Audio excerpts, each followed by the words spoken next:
Cette première responsabilité clé de la fonction organisationnelle, la définition d'une vision, constitution des offres de cours et de services et leur structuration, propose de doter le service de FAD d'une vision et plus largement de préciser sa mission et ses valeurs.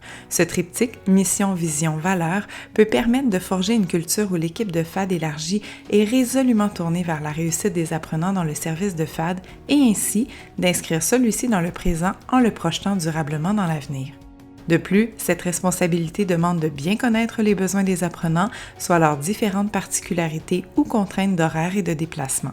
Puisqu'ils sont souvent aux études ou en emploi ou les deux, cela permet d'organiser le service en conséquence.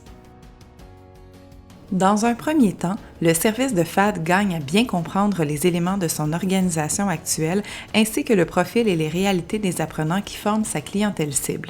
Par la suite, il peut faire des choix judicieux pour ses offres de cours et de services afin de répondre à leurs besoins. L'équipe de FAD peut donc se questionner sur sa clientèle cible en la mettant en perspective par rapport au portrait général de la FAD au Québec. Dans un deuxième temps, suite à l'analyse de la clientèle cible et de ses besoins, l'équipe de FAD peut déterminer des offres personnalisées de services et de cours. Quant au choix du type de formation à distance à adopter, il en existe en général deux principaux. Une FAD dite pure, où l'apprenant ne se déplace jamais et où la communication se fait par courriel ou par courrier, et une FAD dite assistée, la FADA, où des moments de rencontre sont prévus avec l'enseignant en personne, par téléphone ou par visioconférence. De plus, différents modes d'organisation sont possibles, où le prestataire de FAD est un CSS ou un centre de formation, où le CSS propose un guichet unique pour l'ensemble d'un territoire avec partage équitable du financement selon la provenance des apprenants, ou un centre de formation signe une entente avec un CSS pour une prestation officielle du service de FAD.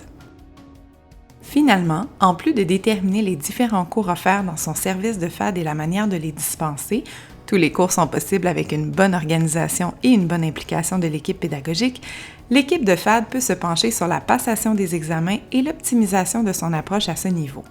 Par exemple, en privilégiant la correction par l'enseignant d'origine, en offrant une passation au centre sans frais ou encore en proposant que les oraux puissent être évalués en visioconférence. Il ne faut pas oublier les services éducatifs complémentaires en FAD. D'ailleurs, l'analyse des besoins peut souligner l'importance d'offrir de tels services professionnels. Mettre en place un mode hybride avec alternance entre présentiel et distance peut être recommandé. Cette première responsabilité clé de la fonction organisationnelle participe à la réussite de l'apprenant quand il bénéficie d'un type de FAD, d'une offre de cours, de lieux et de services appropriés qui satisfont à ses besoins.